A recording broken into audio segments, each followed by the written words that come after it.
Bonjour, chère Église.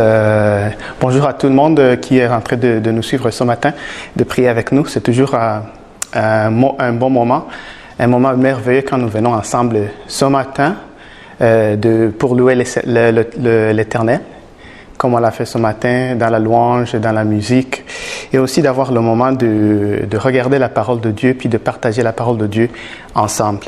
J'aimerais d'abord commencer par prier. Prions ensemble. Seigneur Dieu, nous te remercions encore une fois ce matin que nous sommes rassemblés ensemble dans nos maisons, virtuellement, mais tu es avec nous, ton esprit est avec nous. Et nous te présentons encore une fois nos cœurs, afin que tu parles à nos cœurs et que tu nous instruises par la parole que tu nous donnes en ce moment, au nom de Jésus-Christ.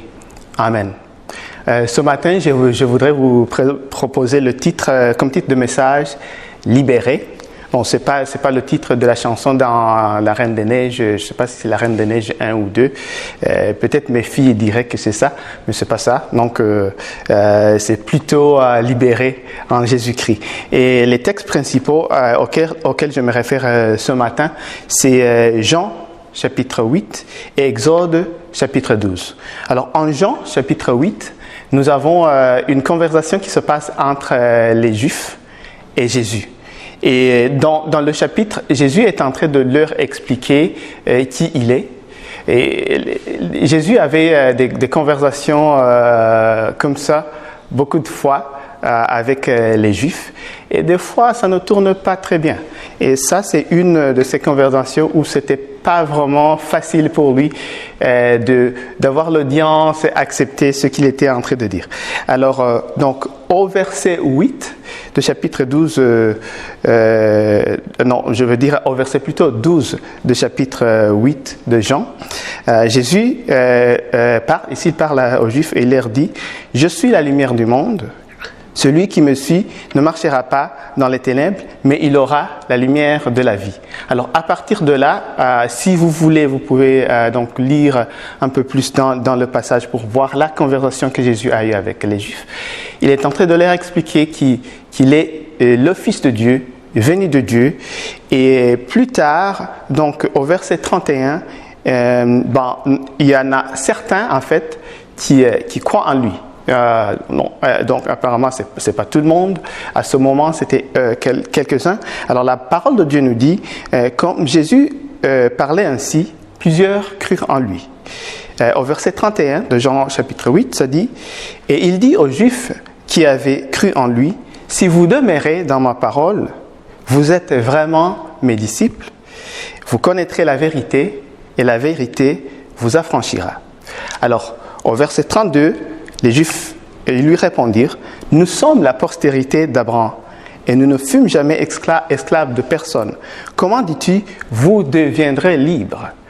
Et là, la discussion commence avec Jésus, continue du moins en fait, avec Jésus et les Juifs à propos de la descendance des Juifs, du fait qu'ils sont la descendance, la postérité d'Abraham. Comme on le voit dans le verset 33, eux, ils définissaient leur liberté comme dans la descendance biologique, biologique d'Abraham.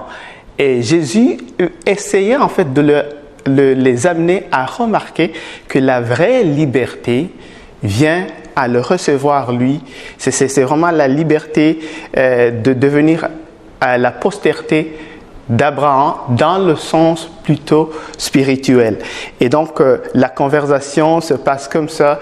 Et vers la fin, si vous lisez dans le chapitre 8 de Jean, vous verrez qu'il y a eu un désaccord entre Jésus et les Juifs. Mais ce que je remarque surtout, c'est que Jésus essayait de les amener. Parce que Jésus n'a pas nié qu'ils sont la postérité d'Abraham.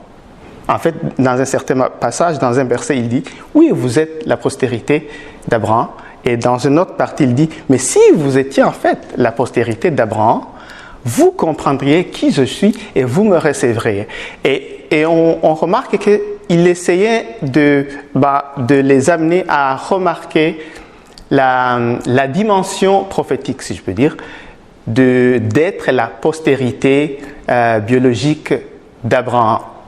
Cette dimension prophétique, c'est celle en fait qui pointait à Jésus la postérité spirituelle d'Abraham, celle qui donne la vraie liberté.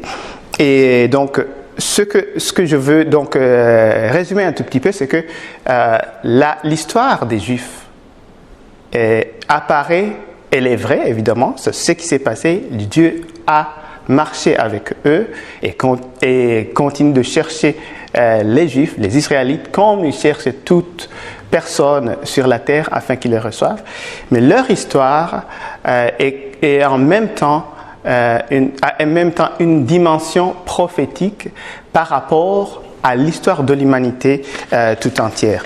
Juste pour résumer, l'histoire des Juifs commence par l'appel d'Abraham, où Dieu lui dit « Quitte ton pays, ta famille, et viens dans une terre que je te montrerai », et lui donne une promesse de faire de lui une grande nation. Alors, Abraham quitte, je crois que c'est Our en Chaldée, il va se diriger vers la terre promise, Canaan, où Dieu le conduit. Dans cette terre, il a eu comme fils Isaac. Isaac a eu comme fils Ésaü et Jacob. Et finalement, Jacob, le fils d'Isaac, a eu 12 fils et une fille. Et Jacob, à un certain temps, il y a eu de la famine et sa famille s'est dirigée vers l'Égypte. Ils ont passé 430 ans en fait, en Égypte.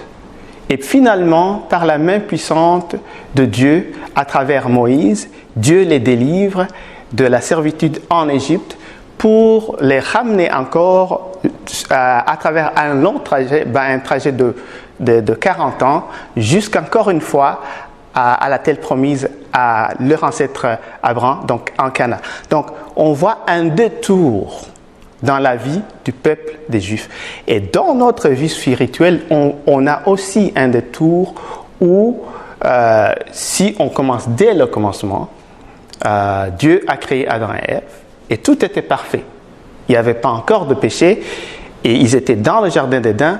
Dieu était avec eux, et Dieu était continuellement en communion, et il venait les voir.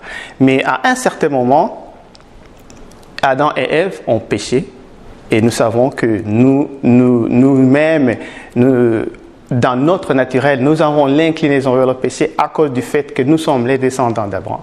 Mais Dieu a promis que la postérité d'Abraham, qui est aussi la postérité spirituelle, la postérité la postérité de Adam, qui est aussi la postérité d'Abraham, Jésus-Christ en fait, viendrait écraser la tête du serpent et restaurer la relation entre Dieu et les hommes, pour ceux qui reçoivent Jésus.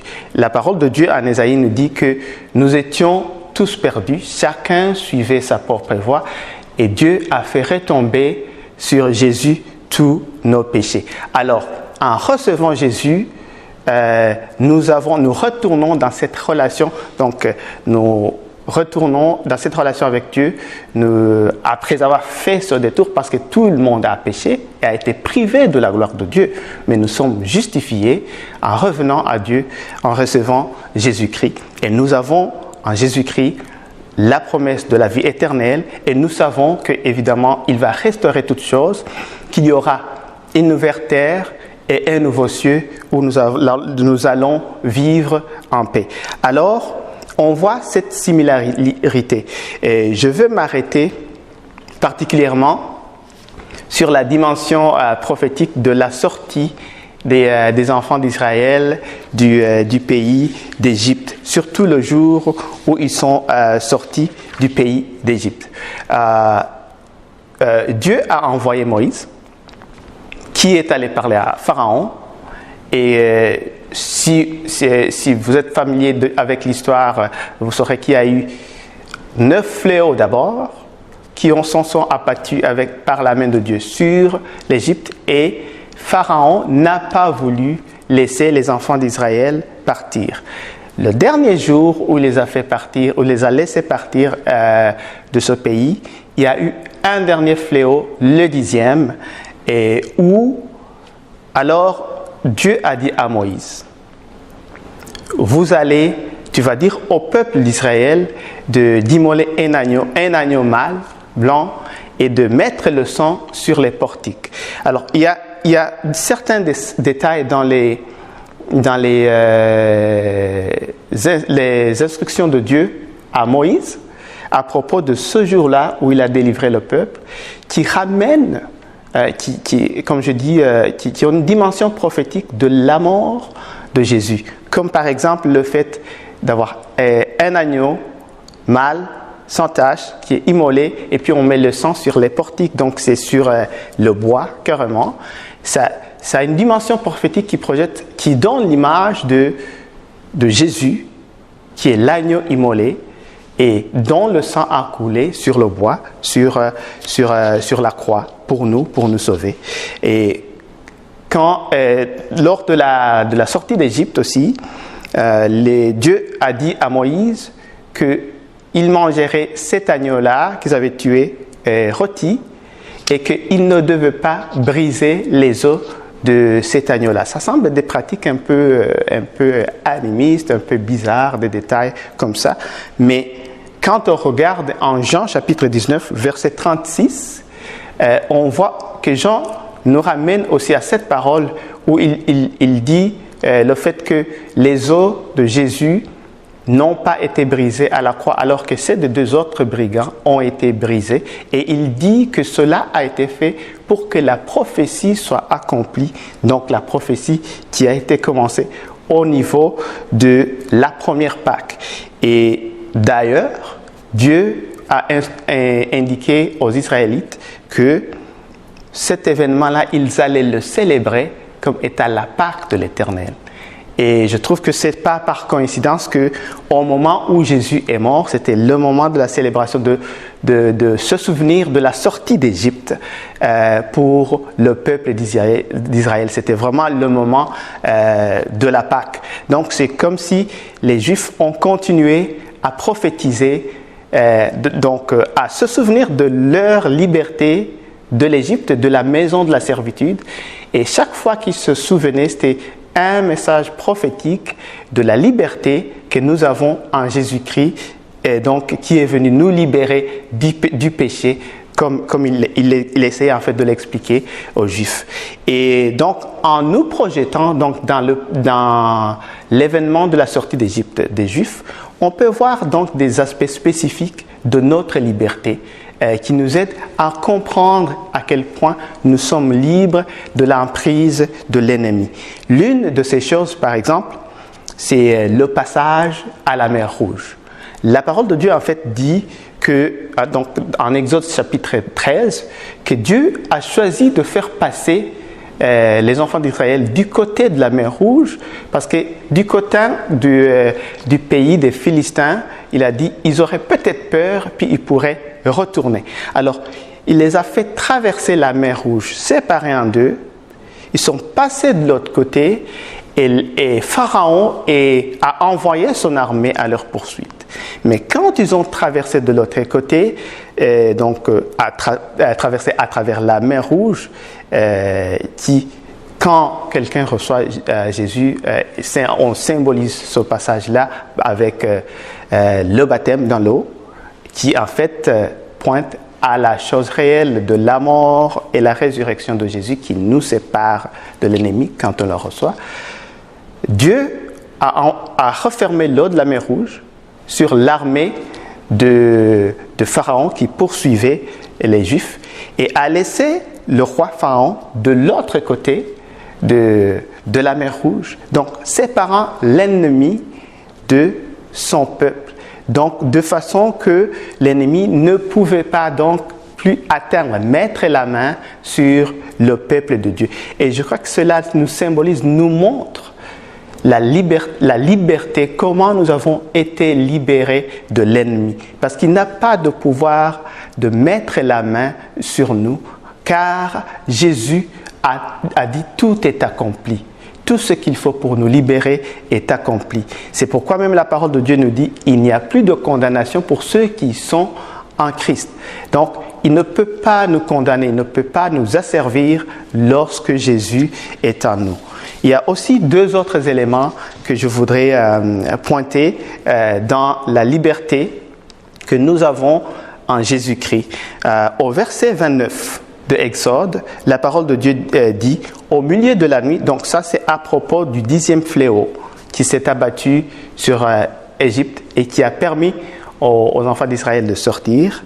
L'Éternel frappa tous les premiers-nés dans le pays d'Égypte, depuis le premier-né de Pharaon, assis sur le trône, jusqu'au premier-né du captif dans sa prison, et jusqu'à tous les premiers-nés des animaux. Ici, on voit la parole de Dieu qui dit que Dieu a frappé depuis le premier-né du Pharaon, assis sur le trône. Pharaon, c'est qui? Pharaon, c'était le roi. Il représente le trône d'Égypte. Le trône est ici, donc dans ce temps-là, par rapport aux Juifs, Égypte symbolisait le pays de la servitude. Mais ce n'est pas le cas aujourd'hui, donc, mais c'est ça le symbole ici. Et l'Éternel commence par détruire le premier-né de Pharaon, donc c'est-à-dire la succession en trône, la succession en autorité du trône de servitude sur ses enfants. Donc ce qui veut dire, donc juste comme je dis, ça c'était vraiment ce qui s'est passé avec les Juifs, c'est à une dimension prophétique pour la libération que nous avons en Jésus-Christ.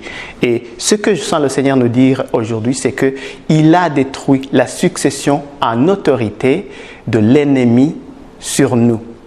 Donc, il n'y a pas d'emprise générationnelle sur nous de la part de l'ennemi parce que Dieu l'a détruit à travers l'œuvre de Jésus-Christ. Quand je méditais sur ça, le Seigneur m'a montré une sorte de tuyau. C'était dans mon esprit que je voyais un tuyau qui normalement fait couler d'eau et c'est comme s'il y avait des blocages à plusieurs niveaux de ce tuyau, mais les blocages qui étaient dans du coton, donc du coton qui est à l'intérieur, qui faisait semblant d'empêcher. Et le Seigneur Jésus, c'est comme il se tenait de l'autre côté du tuyau, il ouvre la bouche, puis de l'eau, avec un grand débit, il sort et passe par le tuyau. Évidemment, quand ça rentre dans le tuyau, c'est juste le coton ne peut pas stopper cette force-là d'une telle poussée d'eau.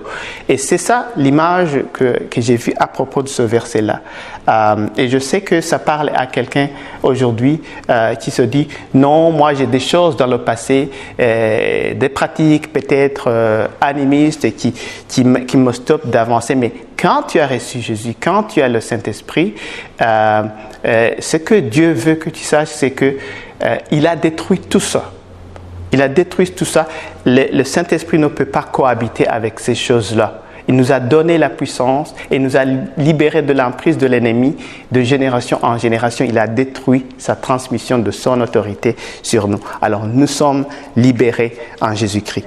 Et l'autre chose que l'on remarque aussi au verset 1 et 2 de Exode 13, l'Éternel a même demandé à Moïse de consacrer les premiers-nés des enfants d'Israël. Donc les premiers-nés, encore une fois, ici, représentent l'héritage. Et Dieu lui demande de les consacrer à l'Éternel. Ce qui veut dire que Dieu s'est acquis de nous comme héritage. Non seulement il a détruit l'autorité du diable sur nous, mais il s'est acquis de nous quand on reçoit Jésus comme son héritage. Donc, l'héritage que nous avons, ce n'est pas l'emprise de l'ennemi sur nous, mais c'est plutôt tout ce que nous avons en Jésus-Christ, tout ce que Dieu nous a préparé en Jésus-Christ. D'ailleurs, la parole de Dieu nous dit que c'est lui qui n'a pas épargné son Fils et l'a donné pour nous. Comment est-ce qu'il ne nous donnera pas toutes les choses avec lui? Et c'est aussi évidemment ce qui s'est passé avec les Juifs quand ils sont sortis d'Égypte. Dieu leur a dit d'aller prendre toutes, de demander aux Égyptiens de leur donner toutes les choses de valeur, des pièces, des objets ou des ustensiles en or et en argent. Et ça, c'est au verset 36 de Exode 12. L'Éternel fit trouver grâce au peuple aux yeux des Égyptiens, qui se rendirent à leur demande et ils dépouillèrent les Égyptiens. Le peuple de Dieu avait été asservi pendant longtemps à travailler comme des esclaves. Mais quand Dieu les a fait sortir avec sa main puissante, il s'est assuré qu'il restaure la richesse même qu'ils avaient perdue pendant toutes ces années qu'ils avaient été dans la servitude.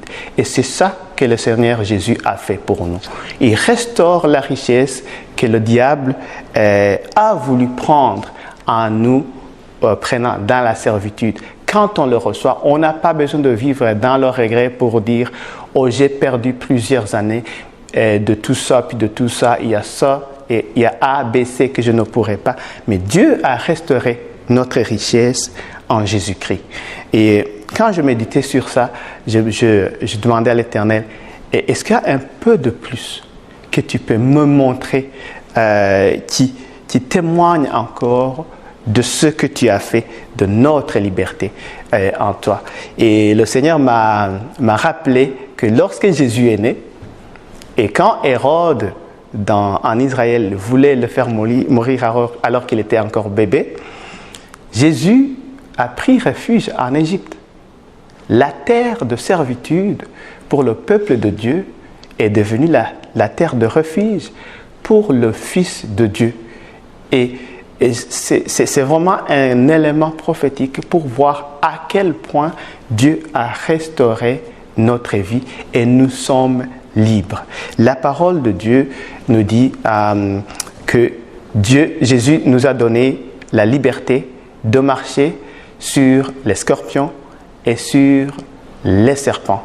Et quand Jésus d'ailleurs a prononcé cette parole, c'est quand il avait envoyé ses disciples pour aller prêcher. Et ils sont revenus, ils lui ont dit, « Oh Seigneur, même les démons nous obéissent en son nom, en ton nom. » Les démons, évidemment, ils travaillent avec le diable, c'est les mauvais esprits. Et Jésus a dit, « J'ai vu Satan tomber du ciel comme un éclair. » Et c'est là où il a dit qu'il leur a donné et il nous a donné le pouvoir de marcher sur les scorpions, sur les serpents et sur toute la puissance de l'ennemi. Et il ajoute encore, et rien ne pourra vous nuire. Alors, je remarque que Jésus est en train de dire ça, même avant sa mort, même avant que le Saint-Esprit soit envoyé sur ses disciples. Combien alors, à plus forte raison, maintenant que Jésus est mort et ressuscité, que nous l'avons reçu dans notre cœur et qu'il a envoyé son Saint-Esprit pour être en nous. Combien nous sommes encore libres de toute puissance de l'ennemi et que rien ne pourra nous nuire. Chers frères et sœurs, soyons rassurés car nous sommes libérés en Jésus-Christ. Nous avons la puissance de marcher sur tout pouvoir de l'ennemi. Évidemment, des fois, l'ennemi, il veut nous faire croire autre chose. Parce qu'il a été séparé de nous. Il ne peut pas mettre la main sur nous à cause de l'œuvre que Jésus a fait en nous sauvant, lorsque nous sommes cachés en Jésus. Mais ce que Jésus a dit aux Juifs, et qu'il nous dit aussi, c'est que l'ennemi est le père du mensonge. Au début, quand il a incité Adam et Ève à pécher, il a utilisé le mensonge. Et c'est la même chose. Il veut nous mentir comme si il a encore de l'emprise sur nous. Et la solution, c'est ce que Jésus, dans le chapitre 8 de Jean, était en train de dire aux Juifs. Si vous demeurez dans ma parole, vous êtes réellement mes disciples et vous connaîtrez la vérité et la vérité vous affranchira. Demeurons dans la parole de Dieu parce qu'en demeurant dans la parole de Dieu, cette parole, elle va nous enseigner la vérité et c'est par cette vérité que nous sommes capables de réduire au silence les mensonges de l'ennemi et de marcher comme étant libérés dans la liberté que Jésus nous donne par sa mort et sa résurrection. Je prie que Dieu renforce cette parole en nous. Je prie que Dieu nous donne cette puissance, cette grâce et cette révélation jour par jour de marcher dans cette liberté qu'il nous a donnée. Que Dieu vous bénisse. Amen.